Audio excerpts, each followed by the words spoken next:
All right, everybody. Today, we've got a special collaboration here. We are collaborating with the Perpetual Traffic podcast, which I've been a fan of since actually the inception, Ralph. And this is a collaboration with Marketing School, so we're going to post this to both. So we got Ralph, we got Kasim, we got Neil, we got myself. It's going to be a conversation. We're going to see how long we can hold this for. The longer, the better. We can make some jokes with that, but we're going to keep going. And I think probably the best way to start this one off is to do some introductions. So maybe Ralph, if you wanted to start first, and you can popcorn it, and then we'll get going on this thing. Yeah, I think I met Neil Patel like 15 years ago when I was like an internet marketing newbie at like some conference when there was only like 50 people there, and I was the only person that talked to him. And I was like, oh my God, this guy ranks for everything. And we were an SEO agency at that point. So that was the start of the love affair, Neil, way back when, 15 plus years ago. And here we are on a podcast together. So after that, I got away from SEO because it's too freaking hard, and you still continued to figure it out. But we started an agency through the affiliate world, and then just went full bore into Facebook ads in 2012, 2013. And now I have a full service agency. It's all virtual. Not quite as big as yours, but we do a pretty damn good job doing what we're doing. Called Tier 11, and we've been running the Perpetual Traffic podcast now for about 8-9 years. It was a collaboration with digital marketer and Ryan Dice. Bought it from those guys about 1.5 years ago. I kept Kasim on as the co-host with his $10 million a year salary, and ever since then, we've continued to grow, and it's been a lot of fun. And we always listen to you guys as well. It's always fun to throw shade at Marketing School and Neil and Eric. So it's kind of cool, full circle stuff here to be on the show with you guys today. So we're actually really excited to be here. So great to have you. Appreciate that. But go for it, Kasim. Kasim, by the way, are you Indian, Pakistani? I'm half Pakistani and half white. Okay, love it. Yeah, good combo. Cool. Go for it. Go for the intro. I'm a half breed. My name's Kasim. I owned a Google Ads agency that I sold 1.5 years ago to a MarTech company that is trying to AI everything that we do by hand. And that's been fun to be able to see from the inside looking out. I'm not going to apologize for all the shit that we've talked over the years because it was all spoken and fun. And all jokes aside, it's fun to be able to do this mashup here, because I feel like the crossover is going to be a little meta, no pun intended.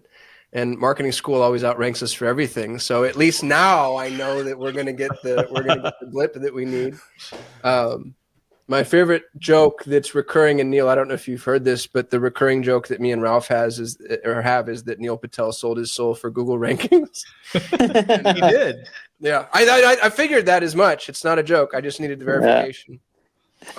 Yeah, man, excited to chat with you guys, and excited to see where it goes. Cool. Well, let me set the tone real quick before you do your intro, Neil, because this is going to go on both podcasts. So the way this started was because I was like, oh, they're talking about us. It's like, oh, it's those guys over at Marketing School. If you want to go listen to them. I was like, oh, it'd be really cool if we do a collab with them. And then you guys did a collab with Marketing Against the Grain. I was like, oh, shit, yeah.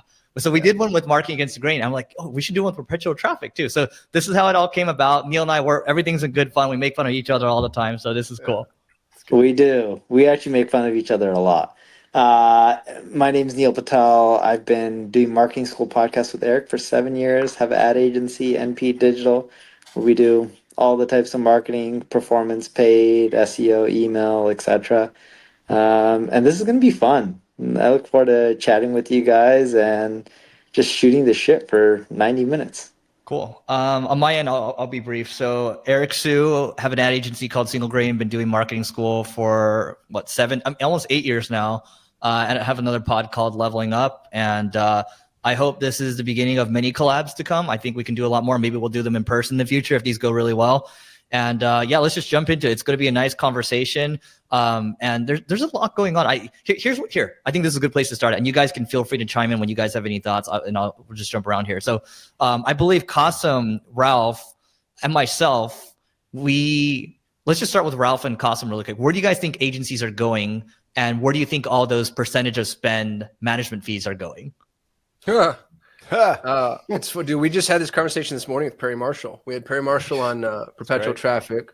Yep. Who, if you haven't talked to him in a while, is worth revisiting because Perry's a philosopher before he's a marketer.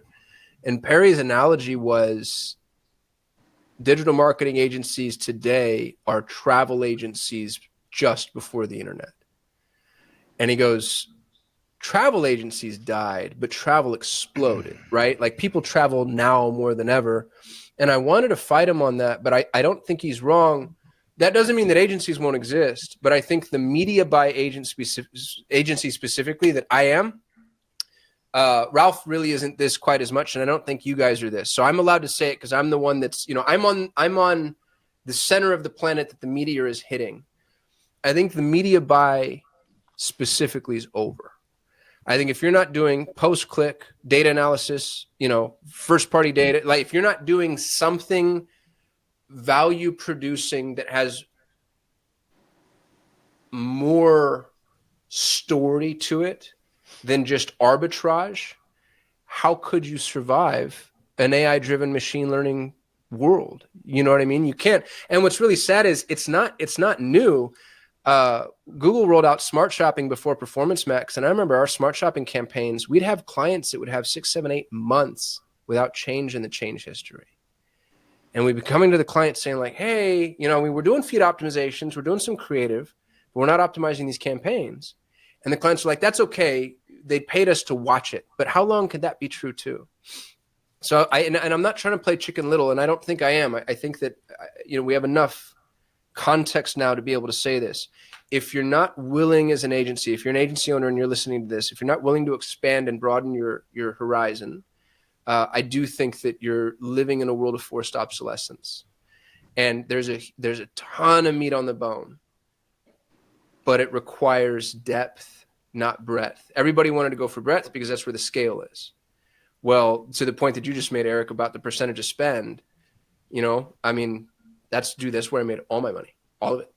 And I happen to have had the greatest timed exit in history just by sheer luck, because I sold my agency and then it feels like everything went to hell in a handbasket. So now I'm watching kind of from the outside, but still from the inside, because I've got a golden handcuffs.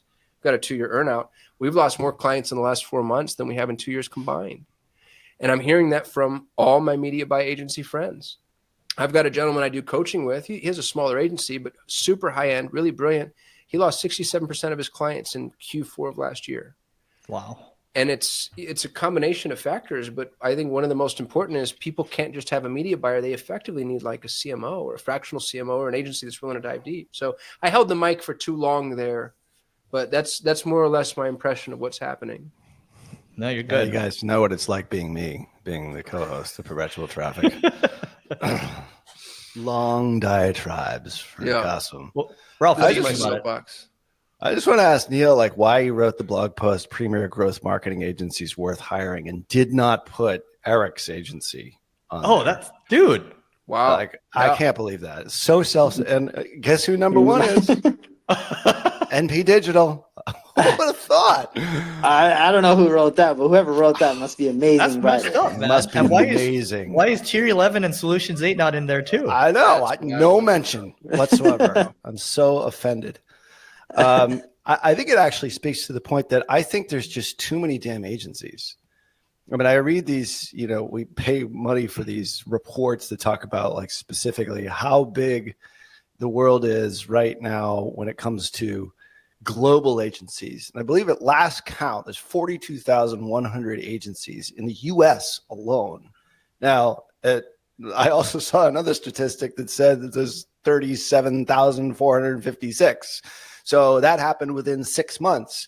And I also look at all the emails, which I'm sure you guys get as well every single day from private equity groups looking to buy agencies for roll-ups, consolidation, arc of services, you name it. There's a list of 100 agencies that are for sale right now, on, We Are Barney. I just think that agencies in general, they're so out of date with how they're thinking, because what they do, and we've shopped the competition before. Sorry if you're listening to the show. We do this because We want to find out like what other people are doing. People are just selling shit. Like, oh, I want Facebook ads. Oh, I'll sell you Facebook ads. Oh, I want Google ads. Oh, I want Google ads. I'll sell you Google ads. That is such an outdated model with percentage of ad spend because it doesn't care about like what the client actually wants. And I know this sounds, Pollyanna and just overly optimistic, but like we run an agency now and we're hugely passionate about this, is like it's all about client success. And it's not percentage of ad spend. It's how much we need to put towards the work that we do in order to achieve their vision. And then we add on a little bit of profit margin because as we know, guys, like 18% of ad spend, if you're spending millions per month, that's like a 70% net profitability, depending on like how many people that you have on it. Point is like, that's unfair to clients. It's also how you create a lot of turnover. So we've figured out that to retain clients, you put them first and then you put your profit. Obviously, you need to be profitable in order to be an agency. But I think there's a lot of agencies, and 42,000 of them, who thought, oh, this stuff is easy, started their own shop with a VA in a basement in the recession. And now they're like, holy crap, this is hard. And how am I going to make it? And a lot of them are bailing out. Kasim is one of them. I'm not the one because he was created in the recession or created in 2020.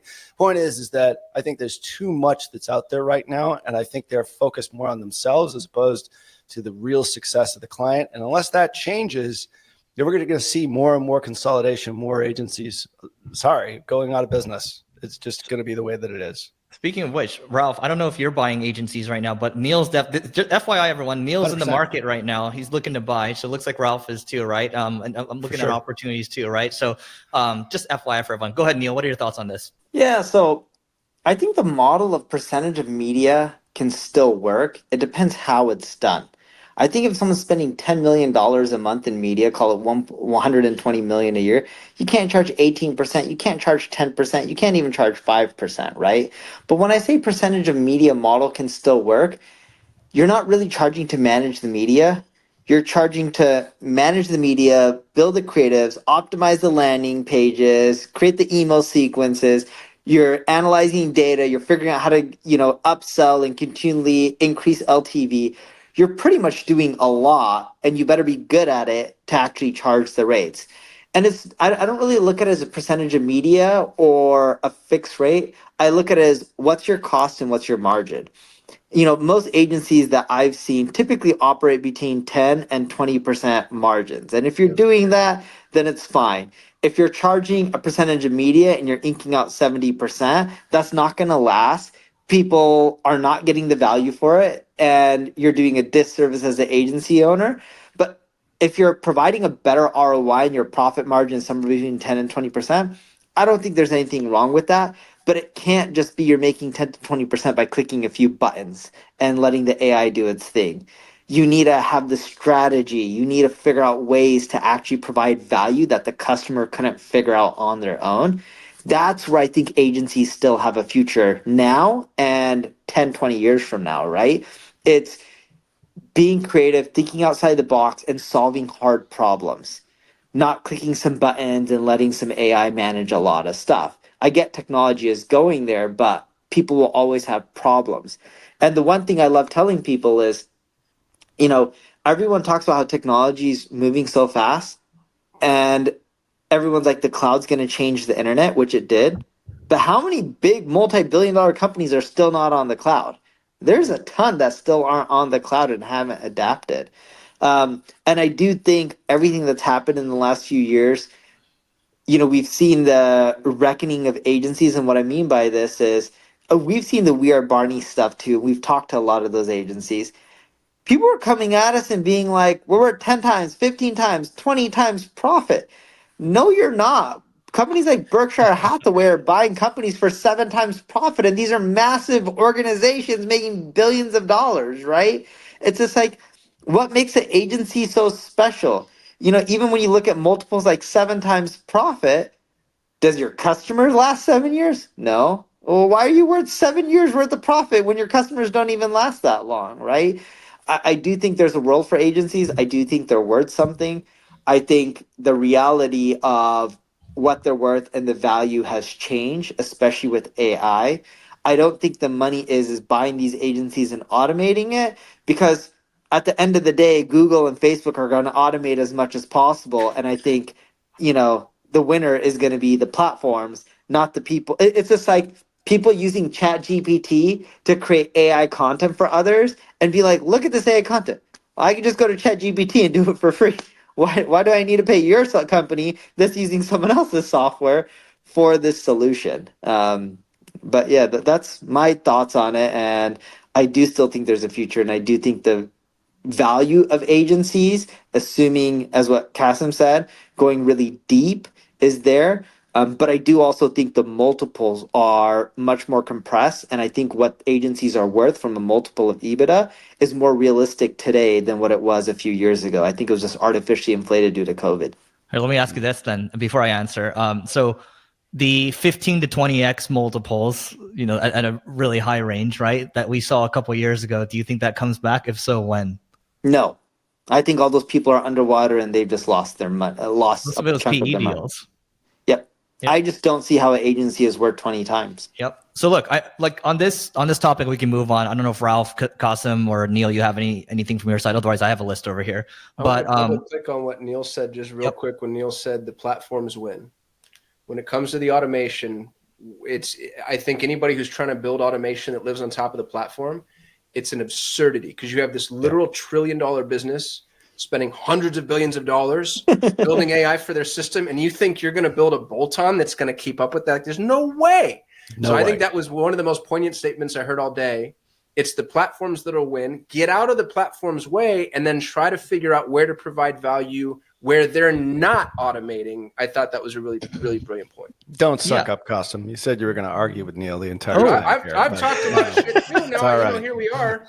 Yeah. Hey, it's more entertaining if we fight each other. Yeah. Just FYI for everyone, just for context here. So Ralph and Kasim are, in my opinion, very skilled. I mean, their bread and butter is around paid, and then Neil and I were more SEO guys. Just context for everyone here.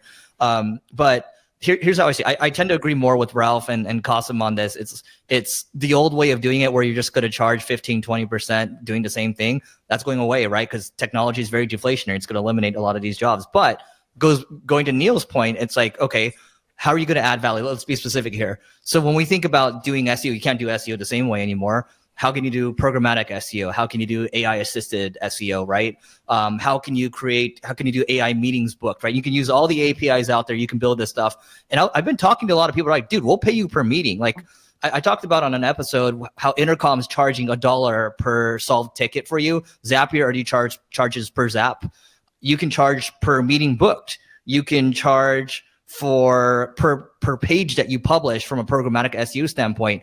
And a lot of people are willing to pay you a lot of money for that, right? So it's like, how can you dance around and make sure you don't put yourself at platform risk where you could get deplatformed or lose your entire business? But what you're talking about, big corporations don't like.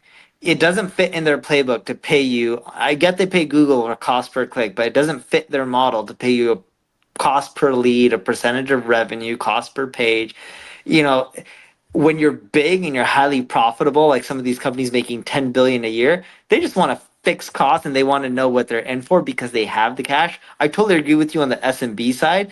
The big corporations too, whether they're paying you 10, 15% for a percentage of media, or they're paying, and which they don't, by the way, because they're spending so much, or they're paying you X dollars for SEO, they're wise enough to know what others are charging because they have procurement divisions, and they kind of have idea of what your margins are. And if they know it's too high, they're going to beat you up and they're not going to accept it.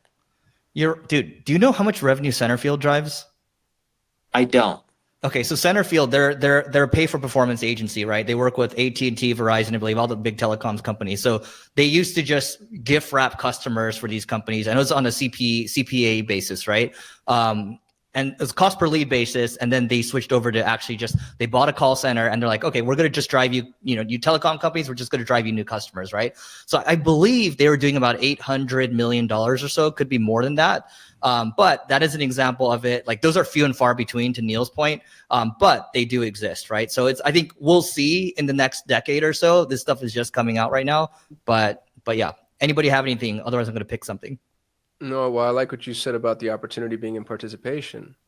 Because really, what's fun about this discussion is, and it merges everything that we've been talking about. Ralph said there's too many agencies, and some of them need to burn off. Well, how do you build the hierarchy within which we identify who burns off and who stays? And the answer is competence, right? So now it's a competence hierarchy. But if it's based off of competence, then the competence needs to be tied in direct proportion to what it is that I'm executing on. And Neil earlier said, you're not just driving media, you're also landing page optimization, post-click analysis, whatever. So now we have to do so much more to justify our value.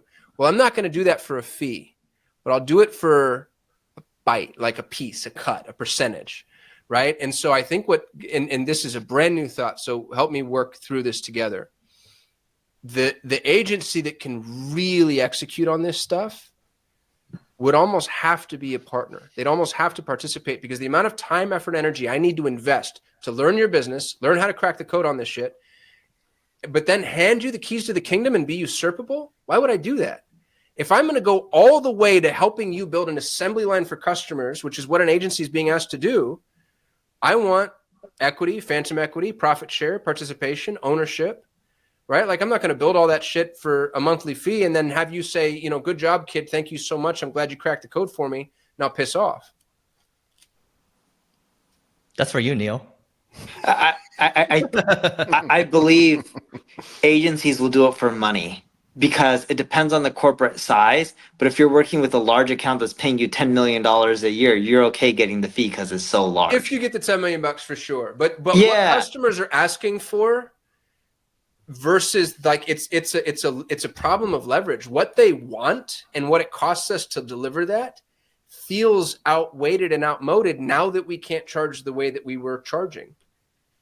But the companies, what they're expecting, like what you're talking about, a lot of agencies have been doing it for a long time. It's just that they mainly do it with enterprise customers because they have the budgets. Whether it's $1 million a year or $10 million a year, the enterprise brands have the budget, so it's possible to do all that stuff. It takes forever to get the contracts, in many cases 6+ months, and you're going through legal and procurement and so many rounds of pitches that it truly becomes a partnership where they stick with you for 3, 4, 5, 6 years.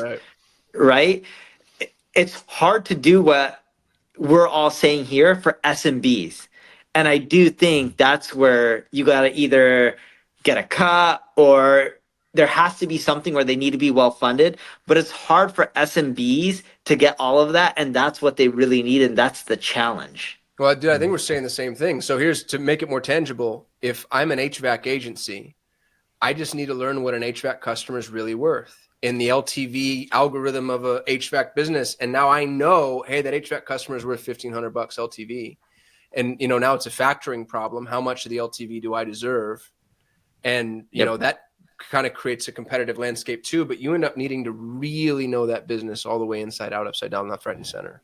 It also requires the SMB to know their business. And what we find is that SMBs are SMBs for a reason, is they typically don't know their numbers. Yep. And even when you bring this sort of stuff up, it's met on deaf ears. They're like, wait a second here.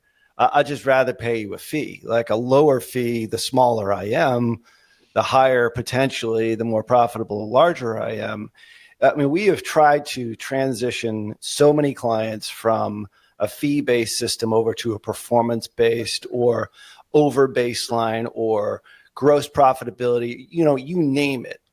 And it's just like, it's such a hard thing for business owners to let go of. And even at the enterprise level, to get that all the way through all the committees that need to go through things, like all the way up to the CFO, I find it's a hard thing to transition to. And it's a hard thing to start on, because you as an agency, there's a tremendous risk for you to start on a pure performance basis. Because as you guys know, this is still a human-based endeavor. Now, yes, AI is certainly making those humans more effective and hopefully more efficient, and maybe allowing you to get rid of the ones that are not really all that great because you replace them with something that's AI related. That's fine. The point is like it's human-based capital we're leveraging here. And if you can get a 10 to 20% profit margin, like I remember when I first started on Neil, I'm sure, and Eric, I'm sure you remember this, and Kasim, it wasn't that long ago, you were doing like a 40% net every single quarter. I'm like, this is I the best sold my business agency at ever. 35% margins. 35% I sold in net. October 2023, and I had 35% margins. That's in the APA. Yeah, that's what you paying yourself $1,000 a month. That's very nice. Ralph, Very I got a good for you question on for that. you. So this is unique because you bought a podcast, right? Can you Right. speak to that a little bit? I mean, how did you think about valuation there? Like, what numbers can you share around this? Anything? Yeah. So my CFO, who is very, very smart, very well versed in M&A, worked for KPMG for years and years. He's going to love to hear that because it'll just pat his ego. But we tried to put together an actual model because if you go Google, like, how do you actually figure out the worth of a podcast? It's nearly impossible. There's like one blog post. So what we tried to figure out is And we it's tried Neil's. to figure. Yeah, it's probably Neil's. Neil's Yeah. podcast is worth the best, and Eric's And isn't then anywhere on there. yeah, and then sell it to Neil's agency, which is a podcast agency. No mention of Eric on that one too, I'm sure. But the point is the thing is like nobody actually knew how to do that. It was a value. So I mean, I was negotiating with Ryan Dice, who's a pretty good negotiator. So he's like, it's worth X amount, which is an enormous amount. And we said, well, when we really think about what the revenue is times what it's relatively worth for us at that point in time, they were selling. We said, okay, we'll sell it. We'll buy it for, I believe it was 2 to 3x what their ad revenue was, which is gross. And we're like, that's a really fair price. But we also knew, we went back through all of our leads and we figured out, what is this podcast actually really worth? That was a different number. So the number that Ryan came up with was higher than what it was actually worth for me, but we got it at right around maybe a little bit more than what it's worth to us on an annual basis for what we bring in for an individual customer. So it's a great way, obviously. Here we are talking here today, for co-promotes, this kind of stuff, teaching and obviously doing presentations and speaking. Great for that, you guys all know. And obviously it's great for business. They listen to 100 podcasts. Eric, you can't tell me they're like, I listen to 100 podcasts, so like, I'm ready to hire single grain right now. Definitely not Neil. But the point is that, you guys, like, you understand the value of it. So we valued it based upon what we thought our value was to the podcast. And we paid a little bit more than we wanted. But I think in the end, it was a worthy investment. So you didn't pay 2 to 3x on the ad revenue, but you came down like in the middle, maybe like 1.5x. I think we paid. We started at 2 to 3x ad revenue. I think we paid like 5x ad revenue. Okay. At that point, and Dice wanted like 20x. Wow, he's just crazy. 20x ad revenue. That's crazy. That's expensive.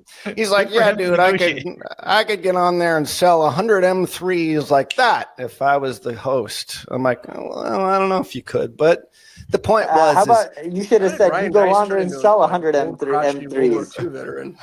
You can't even sell 100 M3s. That's right. Just kneecap it out at 100. But anyway, the point was like, he got what he wanted. I got what I wanted. We met somewhere in the middle. And it all worked out, and we're still friends, or at least friendly. He hasn't changed his phone number on me like other people have. You know what's worth talking about then, Ralph? I mean, it's like we should all talk about it because we've been podcasting for a while. What have we actually gotten from it? We talked about customers, speaking opportunities, like friendships, right? But a lot of people still come up to me. It's like, what do you actually get from it? It's like, it seems like you're just having fun with it. Yeah, I mean, there is that. I mean, I do have to talk to Kasim twice a week, which is just, kind of a burden. You guys are like every single day, which I'm sure you batch them all together like we're doing right now. But the point is that we actually went back like 3 years to all our leads, and we have HubSpot. We just figured out, like, roughly speaking, how much business did we get from the podcast? And we sorted that back out, and then lifetime value. And that's really how we figured it out. But, I tell people all the time, I'm sure you guys get the question like, hey, should I start a podcast? I'm like, well, I started mine like 8-10 years ago. Like when I thought I was late to the party, you guys started right around the same time. I know for a marketing school, would I start one today to do what I'm doing? It's a hell of a lot harder, but I do know that there's a lot of folks that use them.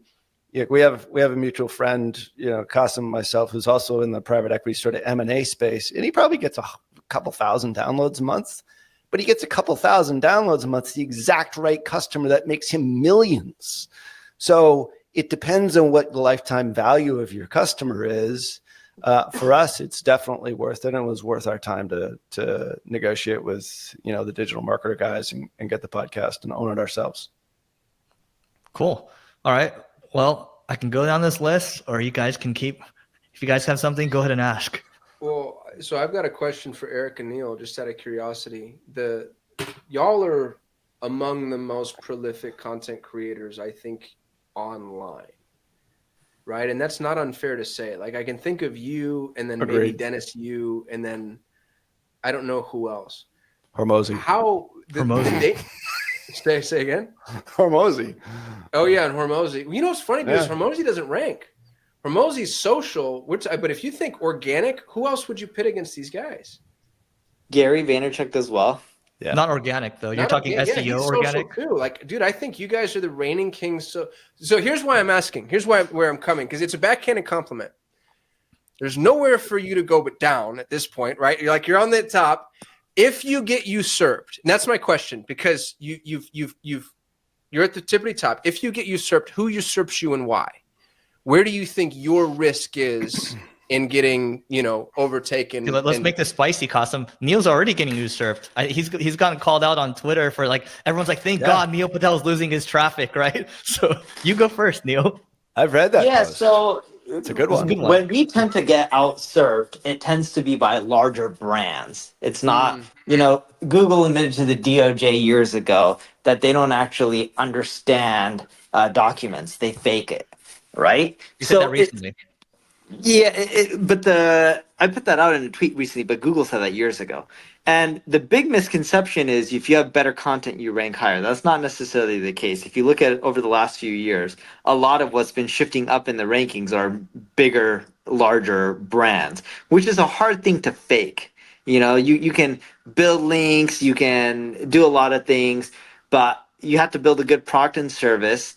And you have to give it a long, long time to build a massive brand. Big brands just typically don't happen overnight. And then the other thing that you end up facing, I'll go back to the private equity example that Ralph gave.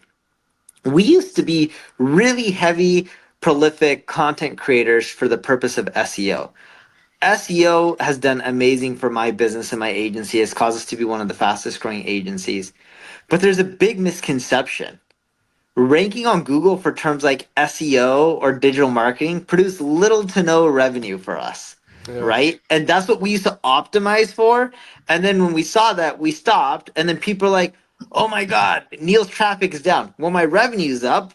My team and I just shifted our focus from ranking on page 1 of Google for the term Discord, which does jack crap for us in driving revenue, and ranking high up on page 2 for terms like Instagram, literally the term Instagram. Like, that kind of stuff is cool, but it's not driving revenue. Yeah, instead you have premier marketing agency now that doesn't have our agencies in there. See, Eric's on that trail right now. Yeah, He's pissed but what we found is ranking for stuff like, should I have my blog on mydomain.com/blog or a subdomain? I'm paraphrasing here, but people typing in those long tail keywords, it's driving us quite a bit of revenue. Not that one particular keyword, but going after a lot of them that are very technical. That's what's driving us revenue. So we've shifted our strategy from SEO to, hey, let's produce content for the masses, for anyone interested in learning about marketing, to let's produce content that's a little bit more technical that enterprise companies would question. How do I structure my blog when I'm in multiple languages and countries? That's not a typical question that someone would ask unless you're a large corporation, right?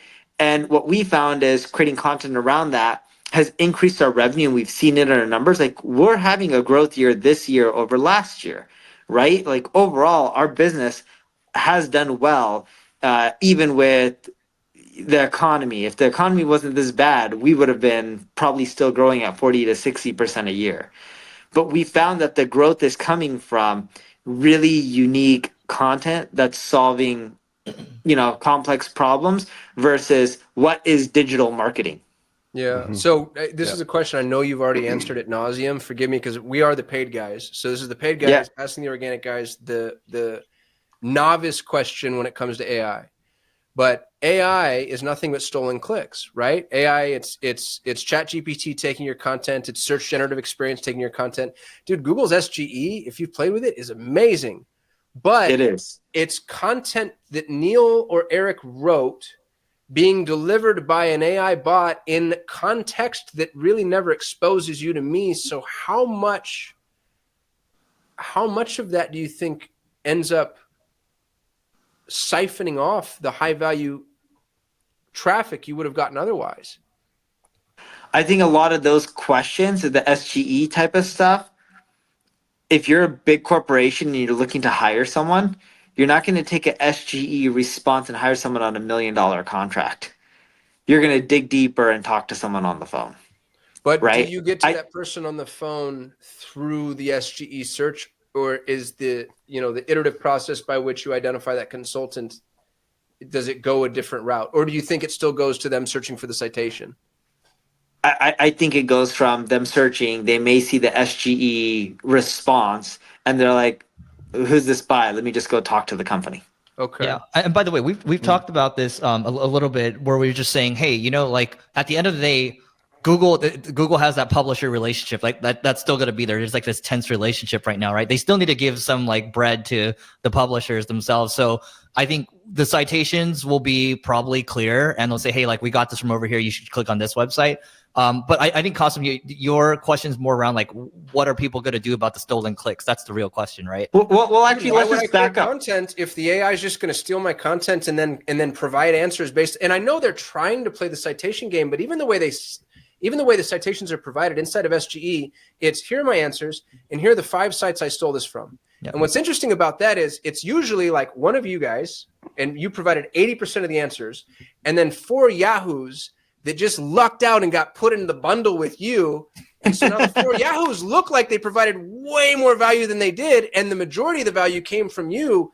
But Google's not going to say that or show that. And I say that because there's actually a separate frame in the SGE. If you've seen it, here's all the citations we used. And if you swap over to the separate frame, here's on a almost per sentence basis the citation responsible for the response. So they're trying desperately to cite the original source in-app in context, but I have to seek that citation out to get it. And I don't know that the unsophisticated buyer does that. And Neil, your response is, well, the sophisticated buyer does it, and that's all I care about is what I'm hearing. I'll actually give you 2 examples, and this will answer it, okay? So the first one is SGE isn't perfect, and it's iterations of what is already there. You type in the weather in Las Vegas, Nevada, or Los Angeles, it shows you what the weather is now. Years ago, 10 years ago, I don't know the exact time frame, but let's say 15 years ago, you would type in Los Angeles weather, and then you'd click on weather.com, and then you would see the weather. Right. All right. Now you're showing the weather. You type in 2 + 2 or what's USD to British pound. It shows you the currency exchange, or shows you the answer right then and there. But overall, if you look at what Danny Sullivan from Google said, Google has continually driven more clicks each and every single year to websites, because as they improve the experience, they're getting more people using the search engine, and a smaller percentage click through the website, but the total number is still greater. And what you're also seeing is they're, schema marka, or not schema marka, when they're putting the knowledge graph there, when they're giving you some of the answers, in many cases, it's actually not that great. Yes, sometimes SGE is great, sometimes it's not, because a lot of the places where they're pulling the answers from, the content's crap, which is creating crap responses, right? So that's one. But do I think it affects websites' traffic? Yes. I don't know by how much, though. The second one, and this is answering more of the question, but this is a second point. You guys are paid ad guys. Did you know that Google makes a bit more than $30 billion a year from their partner network? $30+ billion a year. How do you think those sites get their traffic? They're not they're not spending money on paid ads to get traffic to then send it back to Google. That's a losing battle. I know some businesses have done well building that, but it's far and few in between, and they never last, right? That's a really terrible model. it's hard because buying traffic from Google and sending it back, or buying it from Yahoo and then sending it to Google, it's a tough business, Yeah, right? there's It's no not some, arbitrage left anymore. yeah, very little to none for most industries. Google's not just, so they're getting their traffic not from social media, because social media doesn't keep giving evergreen traffic. They're getting it from SEO. I'm not saying Google isn't going to play with SEO and mess around with it. They definitely are. They always have been for a long time. But you think they can report to the public? Yeah, we just killed all the SEO results, and oh, by the way, it affected that $30 billion that we generated in revenue, and we're going to make it up, but we don't know how much yet and how that's going to work. It's not that simple for them. My counter to that is I think that Google is smart enough to play the long. Here's what I mean. Google will sacrifice near-term earnings in order to make sure that they're not replaced. So if Google tomorrow has to roll out an app that kills all of Google search, which is its most important ecosystem and infrastructure, period, to make sure that it stays the primary utility with which you ask, with the assumption that it will learn how to monetize it later, I think it would flatten all of its revenue to do that, as opposed to watch the slow death and atrophy. They won't. Companies owned by hedge funds and institutions, they'll fire the executives and CEOs for crushing the earnings. What I think will more realistically happen, and this has been Google's playbook, they'll try tons of changes and they'll implement them for like 0.1% of the users searching. And then make us their beta testers. Yep. Yes, and then they keep doing that until they got a winning formula to make them more revenue than what they're going to end up losing. That's typically been their playbook, and I see them continually doing that. But you're what feeds Google is content creators. If they just cut off all the traffic and they just answer everything for users, everyone's just gonna block Google, and then their search engine is screwed either way. They can't just cut the Yeah, traffic they can't off. break It that goes money both ways. printer. Yeah. They're too disincentivized to break it. So they're going to be the slowest to change things, while everyone else is like Perplexity and all these other people are starting to run laps around them. But Ralph, I got a question for you, and Kasim as well. So we just talked about SEO, but like what you guys talk about paid quite a bit. And sometimes I'll listen to you guys like, whoa, that's really good, right? So it's like, what's changing in paid right now? What are you guys seeing? We'll just start there. Yeah, I mean, I think one of the big things that's changing for us is and you can actually sort of see this, and everyone's starting to talk about it in the last year or so. And when Meta holds a conference on it, it's now a trend, which is, performance agencies and performance marketing turning into brand. And yes, brand performance, I don't know, or brand performance. I don't even know who coined that term. It's ridiculous, but it is actually true. What we found is that a lot of the brands that come to us, they come to us for performance. They come to us for website conversions. They come to us for high intent based keywords on Google. And they're like, we've sort of hit this wall. Like, what's our next step? And what we found is that going up funnel from there and going, heaven forbid, branding. And I talked about this at the last conference that we were both at a couple of weeks ago, is that this is a new way of looking at things. And it's not like you need to shift 100% of your budget over to awareness and consideration, which, obviously that's inventory that Meta has and they want to sell it. I get it. The point is that we've started to shift conversion-based ads over to more consideration, which is maybe just a first touch, or maybe it's a coupon code, or maybe it's an opt-in, all the way up to just pure awareness with no call to action. CPMs are infinitesimally smaller than they are in the conversion area, and you can actually lower your overall ad spend and get better return on ad spend, lower CPAs. The real thing is that what's the mix? How do you actually do it? Is it just, hey, I'll just do video view campaigns at top of funnel, and then I'll just retarget everybody with those audiences that I capture on Meta? It's not quite that simple. It's nuanced with every individual industry. And we've done this now with about a dozen different industries, and we've figured out that the real key to scale is not just continuing to bash people over the head in the website conversion and the low funnel. I wouldn't even say website conversion campaigns on Meta are really lower funnel. Like, they're people that are considering maybe I might purchase, or have had the behavior in the past that they have actually converted on the platform, but there's still a small portion of that 2 million person lookalike audience. And in order to expand out from there, and we talked to the Marketing Against the Grain guys about this, you can actually create your own conversion audiences by using reach, by using awareness, by using traffic, by using link clicks.